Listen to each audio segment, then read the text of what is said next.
আমি আগের ভিডিওগুলোতে সূরা ফাতিহার প্রথম আয়াত আলোচনা করছি, আলহামদুলিল্লাহি রাব্বিল আলামিন। এই আয়াতে আমি আলোচনা করব মালিক ইয়াউমিদ্দিন, master of the day of judgement. কিন্তু এখানে একটা কথা আছে, ইয়াউমিদ্দিন। ইয়াউমিদ্দিন বলতে কিন্তু ডে অফ জাজমেন্ট বোঝায় না। দিন মানে ল, ইয়াউমিদ্দিন মানে day of law, day of law. Day of লকেই ডে অফ জাজমেন্ট হিসাবে অনুবাদ করা হয়। কিন্তু যেহেতু আমি সায়েন্টিফিক তফসির করতেছি, অতএব আমি ভাবার্থের উপর এক্সপ্লেনেশন দিব না।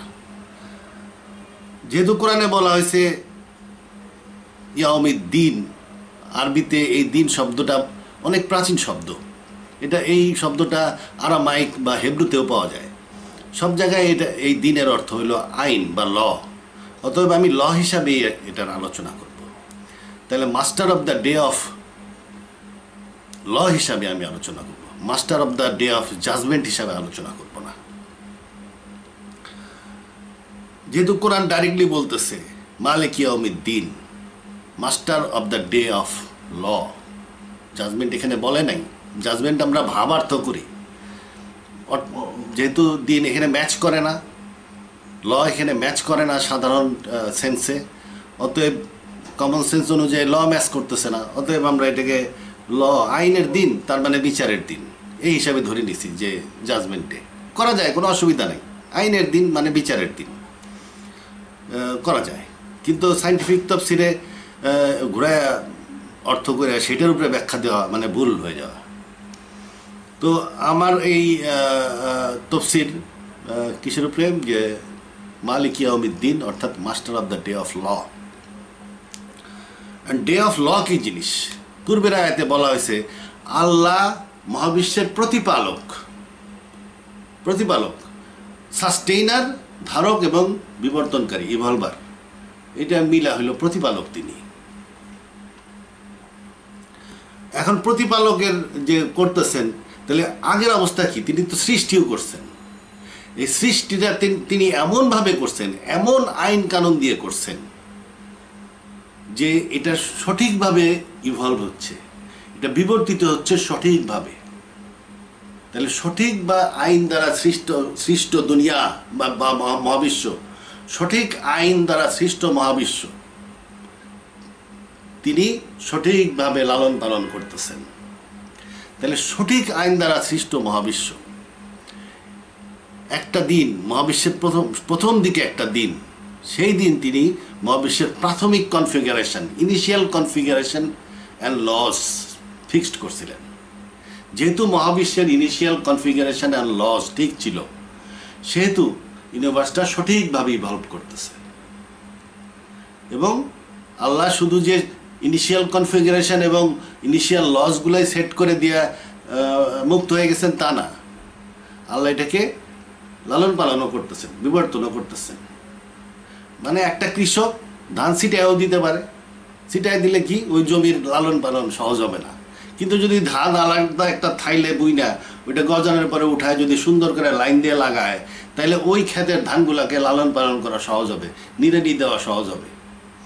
সেরকম আল্লাহ initial configuration and laws of the universe সঠিকভাবে ফিক্সড করছিলেন। কারণ ইনিশিয়াল ল এই জিনিসটাকে বুঝতে গেলে হকিন্সের আইডিয়ার থেকে ভালো বোঝা যায়। আমার কাছে যে একটা বই আছে স্টিফেন হকিন্সের, এটার একটা চ্যাপ্টার আছে ইজ এভরিথিং ডিটারমাইন্ড। এটা থেকে আমি কিছু অংশ পড়ে শুনে আপনাদেরকে বিষয়টা কি। In the play Julius Caesar tell Brutus, men at some times are masters of their fate, but are they really are we really masters of our fate, or is everything we do determined and preordained? The argument for preordination used to be that God was omnipotent and outside time, so God would know what was going to happen. But how then could we have any free will And if we don't have free will, how can we be responsible for our accounts? It can hardly be one's fault if one has been preordained to rob a bank. So why should one be punished for it? In recent times, the argument for pure determinism has been based on science. It seems that there are well-defined laws that govern how the universe and everything in it will develop in time. Although we have not yet found the exact form of all these laws, we already know enough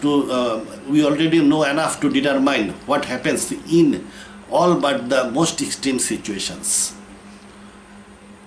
Whether we will find the remaining laws in the fairly near future is a matter of opinion. I am an optimist.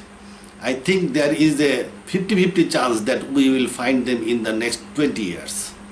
But even if we don't, it won't really make any difference to argument. The important point is that there should exist a set of laws that completely determines the evolution of the universe from its initial state. These laws may have been ordained by God, but it seems that He does not intervene in the universe to break the laws. তার মানে initial configuration and the laws were set by God, so universe is evolving. এবং যেহেতু laws are fixed, so everything will happen in as it is determined by law, according to Hawkins. যাই হোক, হকিন্সের ধারণা অনেক বিস্তারিত আলোচনা করছেন উনি। ফাইনাল ডিসিশনে তার হলো, in summary, the title of the essay was a question: is everything determined? The answer is yes, it is. এবং ডিটারমিনিজমে উনি অবশ্য গডকে আনেন নাই। উনি বলছেন আনসার্টেনিটি প্রিন্সিপালের কারণে ইউনিভার্সের ইনিশিয়াল কনফিগারেশন অনেক রকম হইতে পারতো। একটা ইনিশিয়াল কনফিগারেশন যেখানে আমরা এই ট্রিভিয়াল ডিটেইলগুলো দেখি, সেই ট্রিভিয়াল ডিটেইলগুলো একটা ইনিশিয়াল কনফিগারেশনের মধ্যে ছিল। ইনিশিয়াল কনফিগারেশনের পোটেনশিয়ালিটি ছিল two evolve the universe as it is today. তো সেইটাই বাস্তবায়িত হয়েছে। ওনার মধ্যে যে এমন হয়তো একটা state of the universe, initial state এমন একটা ছিল যেখানে নাজিরা যুদ্ধে জিতছিল, আর একটা স্টেট ছিল যেখানে নাজিরা যুদ্ধে হারছিল এবং এখন ইহুদিরা বেঁচে আছে। তা যেটার মধ্যে নাজিরা হারছিল সেই ইনিশিয়াল কনফিগারেশনটা বাস্তবায়িত হয়েছে। তো যাই হোক, উনি আনসার্টেনিটি প্রিন্সিপালকে মেনলি ভ্যালু দিচ্ছেন এবং গডকে অ্যাভয়েড করে গেছেন, কারণ সায়েন্টিস্টরা সাধারণত এরকম করে। বাট দেন মেইন জিনিস হচ্ছে ল অ্যান্ড দ্য এভলিউশন।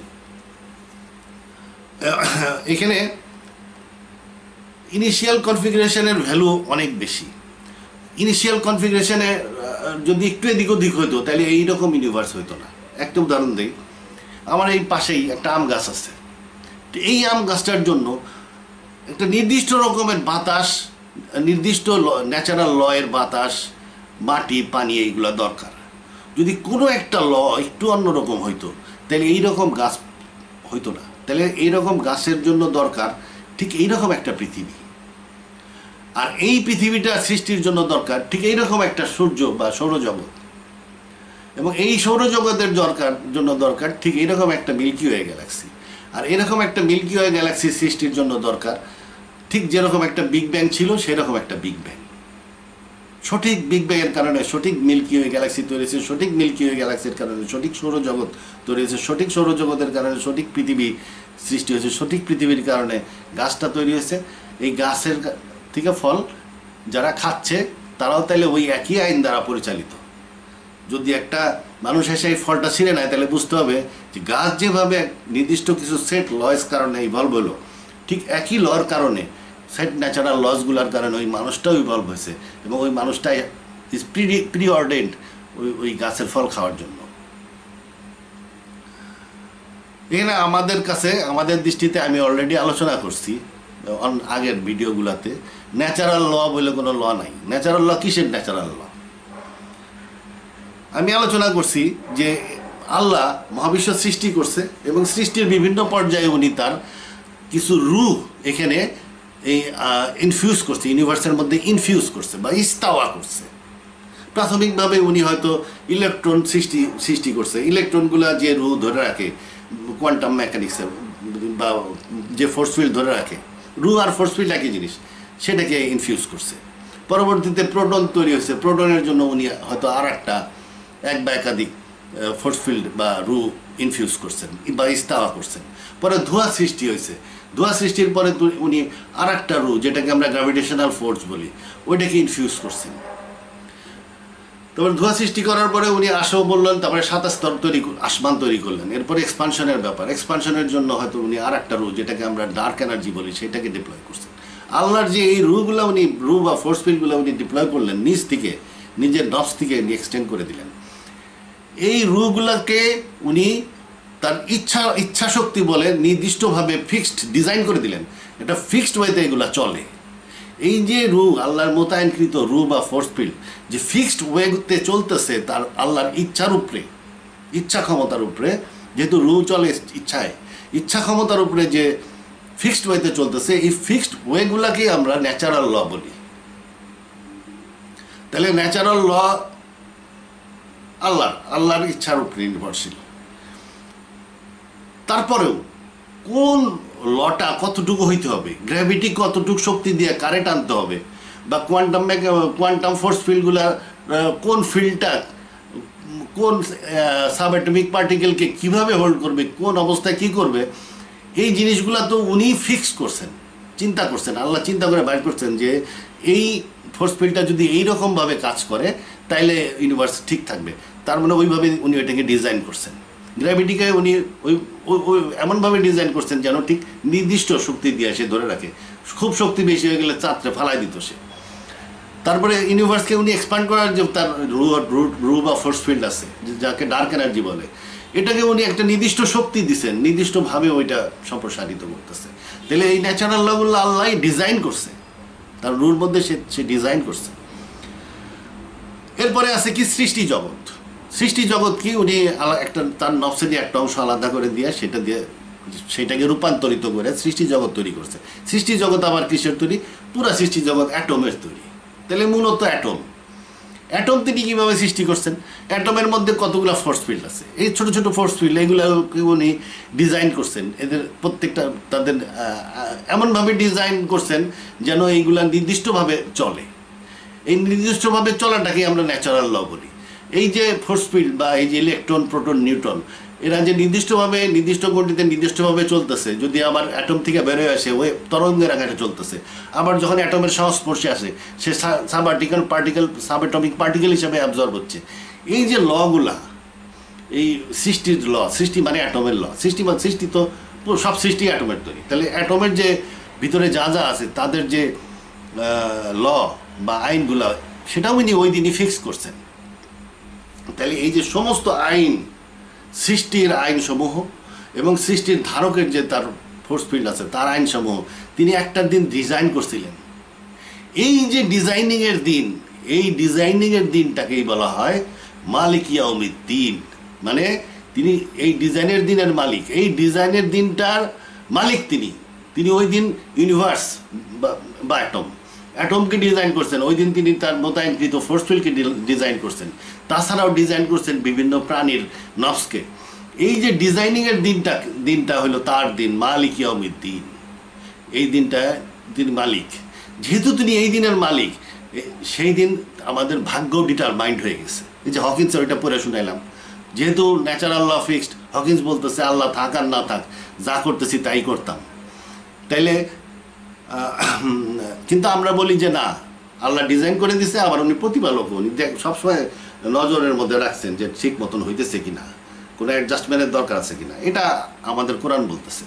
তাহলে মালিক ইয়াউমিদ্দিন কি বলতেছি আমরা? যেদিন সৃষ্টি হয়েছে, যেদিন design, lodge of the nature যেটাকে সায়েন্টিস্টরা বলে, আমরা বলি যে আমরা কি বলি, আইন, সৃষ্টি জগতের আইন কানুন যেদিন আল্লাহ অর্ডেন করছেন, সেই দিনটাই হলো ইয়াউমিদ্দিন। আর এই দিনের মালিককে আল্লাহ, আলহামদুলিল্লাহ রাব্বিল আলামিন, তিনি প্রতিপালক এবং তিনি সৃষ্টির দিনের মালিক, যেদিন আইনকে ইনি নির্ধারণ করছিলেন।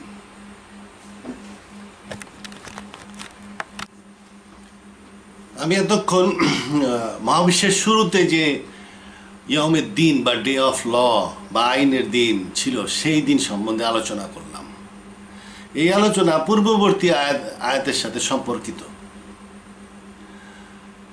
কিন্তু এই আয়াতটা একটা মধ্যবর্তী আয়াত, এর সাথে পরবর্তী আয়াতেরও সম্পর্ক আছে। পরবর্তী আয়াতগুলা কি? আমাদেরকে সরল পথে চালাও, তাদের পথে যাদের উপরে তুমি রাগ করো নাই। কেন? যেন আমরা বেহেশতে যেতে পারি, উদ্দেশ্য এটাই। তাহলে পরবর্তী আর একটা ইয়মের দিন বা ডে অফ ল বা আইনের দিন আছে। সেই আইনের দিনটা, সেই ডে অফ ল কেমন, সেটাই আমি এখন আলোচনা করব। পরবর্তী day of law, ensuing day of law. আমরা জানি মহাবিশ্ব সম্প্রসারিত হচ্ছে, গ্যালাক্সিগুলো একে আর একটা আর একটার থেকে দূরে সরে যাচ্ছে। বৈজ্ঞানিকদের ধারণা অনুযায়ী এই মহাবিশ্ব চিরকাল সম্প্রসারিত হইতে পারে। তারা এটাকে ওপেন ইউনিভার্স থিওরি বলে। আবার মাধ্যাকর্ষণ শক্তির কারণে এটা সংকোচনও শুরু হইতে পারে, মহাবিশ্ব সংকুচিত হইতে পারে, কলাপস করতে পারে। এটাকে তারা ক্লোজড ইউনিভার্স থিওরি বলে। আর একটা হলো দুইটার মাঝখানের অবস্থা, তাকে ফ্ল্যাট ইউনিভার্স থিওরি বলা হয়। এটা ইন বিটুইন, যে এমন এত বেশি পদার্থ নাই যে এটা চিরকাল সম্প্রসারিত হবে, আবার এত বেশিও পদার্থ নাই যে এটা কলাপস হবে, অথবা এত কমও নাই যে এটা চিরকাল সম্প্রসারিত হইতে থাকবে। এই মিডিল পজিশনটাকে ফ্ল্যাট ইউনিভার্স থিওরি বলা হয়। বৈজ্ঞানিকরা ফ্ল্যাট ইউনিভার্স থিওরিকে সমর্থন করে এবং তাদের রিসেন্ট অবজারভেশনও সেটা দেখায় যে ইউনিভার্স ফ্ল্যাট। যাই হোক, বৈজ্ঞানিকরা যাই বলুক, মহাবিশ্ব সংকুচিত হবে, ইউনিভার্স কন্ট্রাক্ট করা শুরু করবে। কারণ এটা কোরআন শরীফে আল্লাহর ওয়াদা। আল্লাহ বলছেন, যেদিন আমি আসমানকে লিখিত কাগজের ন্যায় জড়াইয়া গোটাইব, ইউনিভার্স আবার সংকুচিত হইতে থাকবে। আল্লাহ এটাকে কলাপস করবে। কলাপস করতে করতে বৈজ্ঞানিকদের ধারণা অনুযায়ী এটা আবার একটা পয়েন্টে চলে যাবে। দুইটা অবস্থা হইতে পারে। অতিরিক্ত তাপ ও চাপের কারণে একটা পর্যায়ে নন সিঙ্গুলার স্টেট থেকে এটা আবার বাউন্স ব্যাক করতে পারে, বিগ বাউন্স বলে এটাকে। অথবা এটা চিরকাল সংকুচিত হইতে হইতে হইতে হইতে আবার পয়েন্টে চলে যেতে পারে। এই পয়েন্টটাকে বলা হয় বিগ ক্রাঞ্চ। বিগ ক্রাঞ্চ, বিগ ক্রাঞ্চটা কি? বিগ ক্রাঞ্চ এক ধরনের singularity, state of singularity. Singularity at the beginning of the universe is called Big Bang. Singularity at the end of the universe is called Big Crunch. Singularity is a point in the space-time with infinite curvature and density. তাহলে অসীম ভরের একটা point হলো singularity point, যেখানে at the singularity all laws of the nature ব্রেকস down. এটা scientific ধারণা অনুযায়ী আমি বললাম। সায়েন্টিস্টরা বলে যে লজ অফ দ্য নেচার আর থাকবে না সিঙ্গুলারিটিতে, কারণ এখানে স্পেস নেই। স্পেস না থাকলে লজ অফ দ্য নেচারের আইডিয়াই করা যায় না। সিঙ্গুলারিটির ল আছে তারা বলে, কিন্তু এই লটা কি আমরা এখন প্রিডিক্ট করতে পারবো না, কারণ ওখানে স্পেস নাই, এটা পয়েন্টে চলে গেছে। কোরআন সংকোচনের শেষ অবস্থায় ইউনিভার্সের অবস্থা কি হবে, এটা কোরআন কি বলে? শেষ অবস্থায় কোরআন বলতেছে, আমরা সায়েন্টিস্টরা বলতেছে এটা সিঙ্গুলারিটি স্টেটে চলে যাবে, পয়েন্টে চলে যাবে। All laws of the nature will break down. কোরআন বলতেছে all that on it will perish but will abide the face of thy Lord full of majesty and honor. সমস্ত কিছু ধ্বংস হয়ে যাবে, শুধু আল্লাহর চেহারাই টিকে থাকবে। এটা হলো 55 নম্বর সূরার 26-27 আয়াত। আবার আর একটা আয়াতে বলতেছে, and call not beside God any another God, there is no God but he, everything will perish except his own face. তার চেহারা ছাড়া সব লীন হয়ে যাবে, লয় হয়ে যাবে। To him belongs the command, any important point, command তার, and to him ye be brought back. যখন সব ধ্বংস হয়ে যাবে তার মধ্যেও কিন্তু কমান্ড থাকতেছে এবং আমরা আমাদের নফস থেকে যাচ্ছে, কারণ এই নফসগুলা কিন্তু এই ইউনিভার্সে প্রিজার্ভ করা হয় না। আমাদের নফসগুলো আমাদের মৃত্যুর পর ইল্লিন বা সিজ্জিনে প্রিজার্ভ করা হয়, যেটা ইউনিভার্সের বাইরে বারজাকে অবস্থিত, ওখান থেকে আনা হবে। যাই হোক, ইউনিভার্স আল্লাহ ধ্বংস হয়ে যাবে এবং শুধু আল্লাহর চেহারা অবশিষ্ট থাকবে। তার মানে কি? তার মানে বুঝতে হলে আমাদের একটু সিঙ্গুলারিটি সম্বন্ধে আলোচনা করতে হবে। সিঙ্গুলারিটিকে কি, সিঙ্গুলারিটির সাথে তুলনা করা যায় কার? একটা ব্ল্যাক হোলের। ব্ল্যাক হোল একটা মনে করেন একটা স্পেসশিপ, এটা যদি একটা ব্ল্যাক হোলের মধ্যে পড়তে থাকে, তাইলে এইটার ব্ল্যাক হোলের যত কাছে যাবে তত এটার উপরে তার গ্র্যাভিটেশনাল ফোর্স বাড়তে থাকবে। একটা সময় আসবে তার এই গ্র্যাভিটেশনাল ফোর্সের ডিফারেন্স এখানে টিপ এবং টেইলে এই বডিতে তার গ্র্যাভিটেশনাল ফোর্সের ডিফারেন্স এত বেশি হবে যে এটা লম্বা হইতে থাকবে, সুতার মতন লম্বা হয়ে যাবে। পুরো স্পেসশিপটাই সুতার মতন লম্বা হয়ে যাবে। এবং যেহেতু গ্র্যাভিটেশনাল ফিল্ড, যেহেতু ব্ল্যাক হোল ঘুরতে থাকে এবং ব্ল্যাক হোলের চারদিকে থাকে স্ট্রং, অতিরিক্ত শক্তিশালী ম্যাগনেটিক ফিল্ড, যেটাকে সেটাও ঘুরতে থাকে। ব্ল্যাক হোলটাকে একটু বর্ণনা করা দরকার। ব্ল্যাক হোলের সেন্টার, যেটাকে সিঙ্গুলারিটি বলা হয়, সেন্টারে মধ্যাকর্ষণ শক্তি আলোর বেগের যে মুক্তিবেগের আলোর বেগের চাইতেও বেশি শক্তিশালী। সিঙ্গুলারিটি থেকে যত দূরে যাওয়া যাবে ততই গ্র্যাভিটেশনাল ফোর্স কমতে থাকে। যে পয়েন্টে যায়, যে পর্যায়ে যায়, এইটা আলোর বেগের সমান হয়, যেখানে মুক্তিবেগ আলোর বেগের সমান, সেই সারফেসটাকে বলা হয় ইভেন্ট হরাইজন। তো ইভেন্ট হরাইজন কি করতেছে? স্পেসকে দুই ভাগ করে ফেলতেছে, ভিতরের স্পেস একটা, বাইরের স্পেস আর একটা। তো এই ইভেন্ট হরাইজনের পরে থাকে magnetic field, strong magnetic field, যেটা প্রচণ্ড বেগে ঘুরতে থাকে। তো এই যে স্পেসশিপটা যখন এই ব্ল্যাক হোলে পড়তে থাকবে, এটা প্রথমে সংস্পর্শে আসবে ওই চক্রশীল ম্যাগনেটিক ফিল্ড, যেটাকে অ্যাক্রেশন ডিস্ক বলা হয়। অ্যাক্রেশন ডিস্কের মধ্যে পড়বে। অ্যাক্রেশন ডিস্কে যখন এটা লম্বা সুতার মতো, এটা ব্ল্যাক হোলের চারিদিকে ঘুরতে থাকবে, এই স্পেসশিপটা পেঁচাইতে থাকবে, সুতার মতন পেঁচাইতে থাকবে। যখন এটা সুতার মতন, অ্যাক্রেশন ডিস্কে কি হয়? অ্যাটম ভেঙে যায় এবং এর যে নিউট্রন আছে, যেটা একটা অপোজিট মোমেন্টামের জিনিস, এটা ওই ব্ল্যাক হোলের মধ্যে যায় পড়বে এবং এর মধ্যে যে আছে, ফোটনগুলো আছে, এটা ওই ব্ল্যাক হোলের চারদিকে ঘুরতে থাকবে এবং ক্রমান্বয়ে ইভেন্ট হরাইজনের দিকে যেতে থাকবে। ঘুরতে ঘুরতে ঘুরতে ঘুরতে ইভেন্ট হরাইজনে যেতে থাকবে। যতই সে ইভেন্ট হরাইজনের দিকে যাইতে থাকবে, ততই স্পেস ডেন্সিটি বাড়তে থাকবে, ততই তার স্পিড কমতে থাকবে, যেহেতু স্পিড কম্প্যাক্ট স্পেস। একটা সময় আসবে, না স্পিড না, এখানে তার টাইম স্লো হইতে থাকবে। একটা সময় আসবে তার টাইমটা প্রায় মানে ফ্রিজিংয়ের পর্যায়ে চলে যাবে। এই যে ফোটনগুলা কোনোদিনই ব্ল্যাক হোলের মধ্যে পড়তে পারবে না, কারণ যতই সে অগ্রসর হবে ততই টাইম স্লো হইতে থাকবে। এখানে টাইমের ব্যাপার, টাইম স্লো হইতে থাকবে। তার মানে কি? এই যে স্ট্রিপ অফ ফোটন, এটা আসলে ফোটন ইনফরমেশন ক্যারি করতেছে। তার মানে পুরো জাহাজের ইনফরমেশনটা এই ব্ল্যাক হোলের চারদিকে জড়ায় গেল। তাহলে ইনফরমেশন কেন ধ্বংস হয় না? ফোটন ধ্বংস হবে না, এটা ঘুরতে থাকবে এবং এটা এই যত কাছে যাবে ততই টাইম ইজ স্লোয়ার, তো আরও আস্তে চলবে, কারণ এখানে space is more and more compact. তাহলে একটা সময়ে তার মানে কি, ইনফরমেশন ধ্বংস ব্ল্যাক হোলের মধ্যেও পড়বে না, ধ্বংসও হবে না। টাইম যদি আবার উল্টা দিকে চালানো যায়, তাহলে এই জাহাজটা আবার বেড়ে আসবে, কারণ এই জাহাজটার সমস্ত ইনফরমেশন এই টাইপ এখানে আছে, প্রিজার্ভ হয়ে গেছে। একটা সময় যদি বেরোয় আসে, তাহলে আবার জাহাজটা তৈরি হবে। যাই হোক, তাহলে যখন পুরা ইউনিভার্সটাই সিঙ্গুলারিটির মধ্যে পড়লো, তার মানে পুরা ইউনিভার্সটাই তখন ওই ব্ল্যাক হোলের মধ্যে পড়ছে। এই ব্ল্যাক হোল কি? প্রচণ্ড শক্তিশালী গ্র্যাভিটেশনাল ফোর্স। গ্র্যাভিটি কি? আল্লাহর একটা সোল, আত্মা, তখন একত্রিত অবস্থায় আছে। এই সোলের পাওয়ার অনেক বেশি। এবং আলো কি? আলো আল্লাহই দান করছে। সৃষ্টির যে আলো, আমার আপনার যে আলো, সৃষ্টির আলো, নাফসি নোহা দিন থেকে সৃষ্টি হয়েছিল, এটা আল্লাহ দিছিল। এটা কি হলো? গ্র্যাভিটি তাকে জড়ায় ফেললো তার চারিদিকে। তাহলে কি থাকলো? দুইটা জিনিস থাকলো।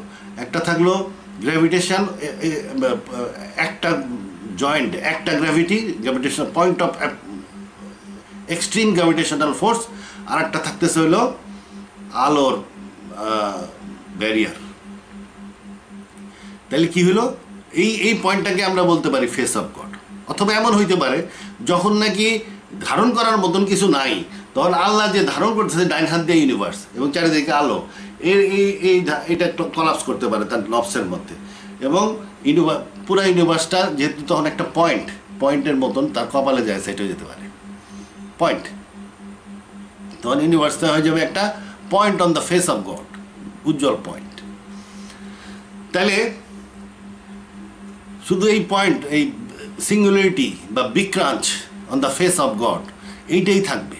তার মানে কি, বৈজ্ঞানিকরা যেটাকে বিগ ক্রাঞ্চ বলে, ওইটারই একটা মানে রূপ কোরআনেও বলা হয়েছে। And call not beside God another god, there is no god but he, everything will perish except his own face. তার ফেসের উপরে যেটুক থাকবে সেটাই আছে বিগ ক্রাঞ্চ বা সিঙ্গুলারিটি পয়েন্ট। এটা পয়েন্ট, এটা জলজলা পয়েন্ট আল্লাহর কপালে আপনি দেখবেন, এটা অতি উজ্জ্বল পয়েন্ট, পুরা ইউনিভার্স পয়েন্টে চলে গেছে। But all information are surviving. এখানে এই আয়াতে ইনফরমেশনকে কমান্ড বলা হয়েছে। And call not beside God another god, there is no god but he, everything will perish except his own face, to him belongs the command. Command মানে রু। এই যে নফসিন ওয়াহিদিন থেকে যার কিছু সৃষ্টি করছিল, তার যে ইনফরমেশন, সেই ইনফরমেশনও কিন্তু এই পয়েন্টে আছে। ইনফরমেশন ক্যানট বি ডিস্ট্রয়, এটা এই পয়েন্টে চলে গেছে। তাহলে সব কিছু এখানে আছে। তাহলে আল্লাহর কি করবে এখান থেকে পরবর্তী পর্যায়ে কি করবে, আল্লাহ তার ভিশন দেখবে, ভবিষ্যৎ ইউনিভার্স কেমন হবে। He will see the vision, তার ব্রেন থেকে ভিশন দেখবে, ভবিষ্যৎ ইউনিভার্সের রূপ কল্পনা করবে, কেমন হবে ইউনিভার্স, কেমন হবে গ্যালাক্সিগুলা, সব কিছু সে চিন্তা করবে। চিন্তা করার পরে আবার লঞ্চ করবে ইউনিভার্সকে, আবার লঞ্চ করে দেবে সে। যখন ইউনিভার্সকে আবার লঞ্চ করবে এবং তার হাতের মধ্যে চলে আসবে, এই যে লঞ্চিংয়ের অবস্থা, যত দূরে যাইতে থাকবে ততই এটা ইউনিভার্স বড় হইতে থাকবে, এবং একটা পর্যায়ে আবার পদার্থ সৃষ্টি হবে। এই পদার্থ, এই যে প্রাথমিক সৃষ্ট এই পদার্থ, এটাকে বলা হয় ভারী জমিন, থাকাল ওজনদার বস্তু সৃষ্টি হবে। এই ভারী জমিন, এই থাকাল সৃষ্টি হওয়াকে বলতেছে যখন এই জমিনটা প্রসারিত হবে। And when the land is enlarge and cast forth what is within it and becomes empty. যখন এই আল্লাহ তো ভিশন দেখছে এবং তার সমস্ত কিছু ডিজাইনিং করে দিচ্ছে, ডে অফ ল, এইখানে যখন ইউনিভার্সটা এখানে ছিল, that is the day of law. ওই ডে অফ লকে সেই ইউনিভার্সের ল ঠিক করছে, কল্পনা করছে, ডিজাইনিং করছে, এভরিথিং করছে। যখন এখানতে আসতেছে সেটাও ডে অফ ল। ওই দিন ডে অফ লতে সে ইউনিভার্সের কনফিগারেশন এমন করবে যে যখনই পদার্থ সৃষ্টি হবে, এই থাকাল বা ভারী বস্তু, হেভি মাস, এটাকে বলে থাকাল, কোরআনে থাকাল বলছে, আমিও থাকাল বলবো। থাকাল সৃষ্টি হওয়ার সাথে সাথে পুনরুত্থান হবে, এটাই আয়াতে বলছে। And when the land is enlarge and cast forth what is within it and becomes empty. যখন সে একটু থাকাল হয়ে যাবে, একটু ম্যাডাম, তখনই পুনর্জীবন হয়ে যাবে। আমরা মাটির থেকে বেরোয় আসবো, সমস্ত জীবজন্তু পুনর্জীবিত হয়ে। তাহলে মাটির থেকে বেরোয় এসে কোথায় থাকবো? এটা তো একটা ভয়ঙ্কর জায়গা, এটা রূপ পরিবর্তন হচ্ছে, এই ভয়ঙ্কর ইউনিভার্স, এখানে থাকা যাবে না। আল্লাহ জানে যে এখানে বিচার করার মতন জায়গা না, আগুন, ভয়ঙ্কর জিনিস এটা। যদিও এটাকে আল্লাহ হল্ট করাবে, তবুও ভয়ঙ্কর। এই জন্য কী করতেছে, on that the land breaks away from them quickly and will be that আবার পড়ি, on the day the land breaks away from them quickly that will be a gathering together quite easy for us. এই যে আমরা পুনরুত্থান হইল, আমরা স্পেসের মধ্যে, সুপার স্পেসের মধ্যে থেকে গেলাম। ইউনিভার্সাল স্পেস কিন্তু এখানে কলাপস হয়ে গেছে। আমরা যেখানে থাকলাম সেটা হলো সুপার স্পেসে, ফালতে উঠছি, এবং এই যে এইটা আরও দূরে চলে যাচ্ছে, সব বড় হচ্ছে আর দূরে চলে যাচ্ছে। ল্যান্ড ব্রেকওয়ে ফ্রম দেম, তাদের থেকে দূরে চলে যাচ্ছে। তাহলে আমরা কোথায় থাকবো? এই যে আমরা মানুষের জন্য আল্লাহ কিছু ল্যান্ড, মানে সৌরজগতের চাঁদ, সূর্য, গ্রহ, নক্ষত্র, এইগুলাও আউট করে নিয়ে আসবেন। আউট করে নিয়ে এসে একটা কিয়ামতের জমিন সৃষ্টি করবেন। এই যে কিয়ামতের জমিন সৃষ্টি করবেন। এই কিয়ামতের জমিনে আমাদের তখন অবস্থান হবে। এটা কোরআনে বলছে যে সেদিন আসমান পরিবর্তন হয়ে যাবে, সেদিন জমিন হবে অন্য জমিন। অন্য জমিন মানে এই জমিনই না, অন্য জমিন মানে আল্লাহ যখন যা বলে, কোরআন যা বলে সেটাকে ওইভাবেই বিশ্বাস করতে হবে, টু দ্য পয়েন্টে বিশ্বাস করতে হবে, তাহলেই আপনি কোরআন বুঝবেন। আপনি যদি এই নিজের বুদ্ধিমত্তা বুঝেন তাহলে হবে না। অন্য জমিন মানে অন্য জমিন।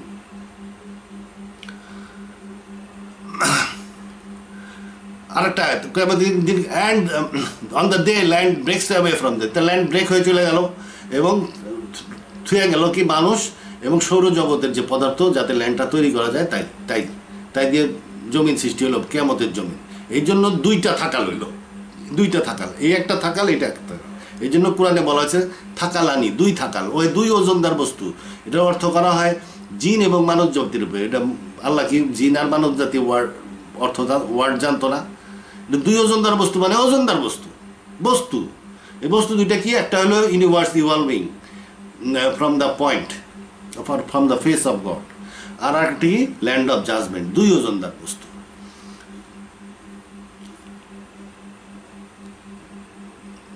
এই ল্যান্ডটা কিভাবে তৈরি করতেছে হচ্ছে কখন? অ্যান্ড নট দে অনার্ড আল্লাহ true honour while the land is assembling in his hand. তার হাতে যেদিন ল্যান্ড তৈরি হচ্ছে, on the day of resurrection, পুনরুত্থানের দিন তার হাতে ল্যান্ড তৈরি হবে। And the sky rolled up in his right hand, ডাইন হাতে তার আকাশমণ্ডলে জড়ানো থাকবে। Glory to him and high is he above what they associate. এটা হলো কোরআনের 39 নম্বর সূরার 67 নম্বর আয়াত। তারা আল্লাহকে উচিত মর্যাদায় সম্মান করে না, যদিও যেদিন জমিন অ্যাসেম্বল হবে, মানে হাসরের জমিন অ্যাসেম্বল হবে এবং সেদিন আসমান তার ডান হাতে জড়ানো থাকবে। এত শক্তিশালী সে আল্লাহ, তবুও তার সম্মান জানানো হয়নি। তাহলে আমরা বুঝলাম যে পুনরুত্থান হলো। এবং এই যে দিনটা চলতেছে, আল্লাহর ফেস অফ গড থেকে আস্তে আস্তে আমরা ইভলভ করতেছি, এই পুরাটাই কিন্তু ডে অফ ল। এটা কি বলছে? Soon shall we attend you O both ye heavy masses, both ye থাকালানি। আল্লাহ খুব তাড়াতাড়ি যে তৈরি হলো, তার বেশিক্ষণ যাবে না, তাড়াতাড়ি আল্লাহ আসবে, আল্লাহ অ্যাটেন্ড করবে। এবং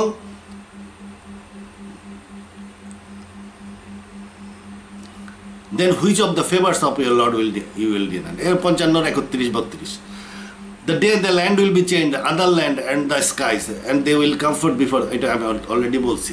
তাহলে ইউনিভার্স একটা জড়ানো অবস্থায় থাকলো এবং একটা পুনরুত্থান স্থলে, শেষ বিচারের স্থলে বা ল্যান্ড অফ জাজমেন্টে আমাদের একত্রিত করা হইল।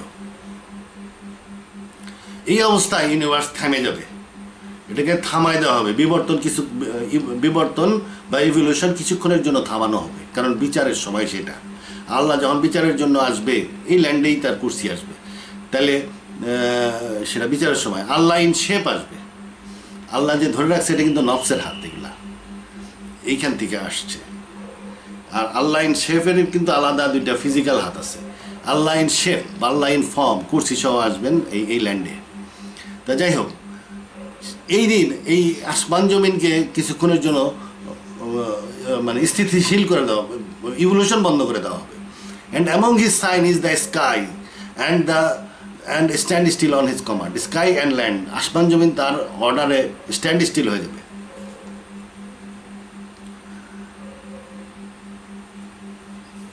আর এই ইউনিভার্সের বাইরে আছে আর একটা, বরজাকের পাশে আর একটা জান্নাত আছে, জান্নাত কাছে আসবে। এরপরে বিচার হবে, বিচারের পরে ভালো লোক জান্নাতে চলে যাবে, খারাপ লোকরা আবার পুনরায় এখানে ফেলে দেওয়া হবে, এই ইউনিভার্সে ফেলে দেওয়া হবে। ইউনিভার্সে ফেলে দেওয়ার পরে এটা আবার এটা সম্প্রসারিত হতে আনরোলিং হতে থাকবে, আনরোলিং হতে আবার এই ইউনিভার্স তৈরি হবে। তৈরি হওয়ার পরে পাপীরা বিভিন্ন গ্যালাক্সিতে ভাগ হয়ে যাবে। এই গ্যালাক্সিগুলাই তারা ভুলে যাওয়া ভাইসচিরেন্ট, আল্লাহর প্রতিনিধি, কিন্তু আল্লাহ ওই দিন তাদেরকে ভুলে যাবে, তারা স্বাধীনভাবে ওখানে থাকবে এবং সাজা খাইতে থাকবে। এই কথাটা আল্লাহ কীভাবে বলছে?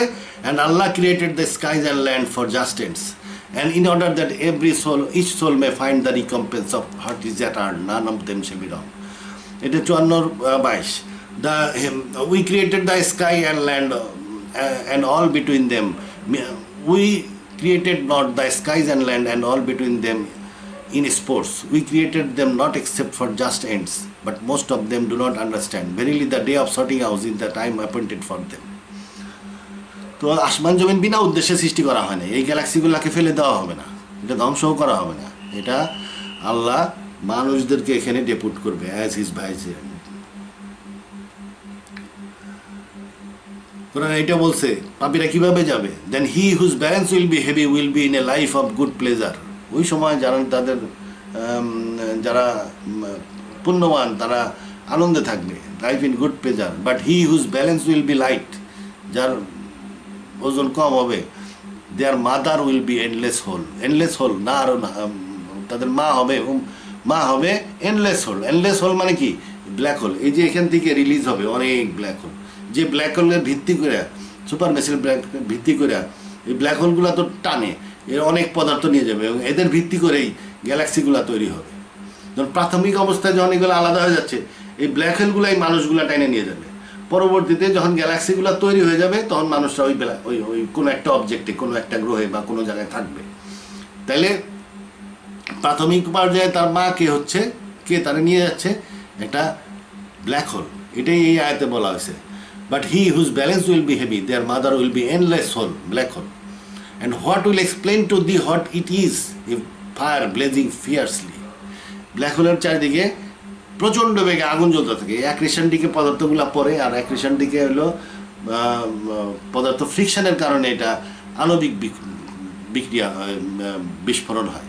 20% ফলেন ম্যাটার শক্তিতে রূপান্তরিত হয়ে যায়, যার ফলে বিপুল পরিমাণ শক্তি নির্গত হয় ব্ল্যাক হোলের চারিদিক থেকে।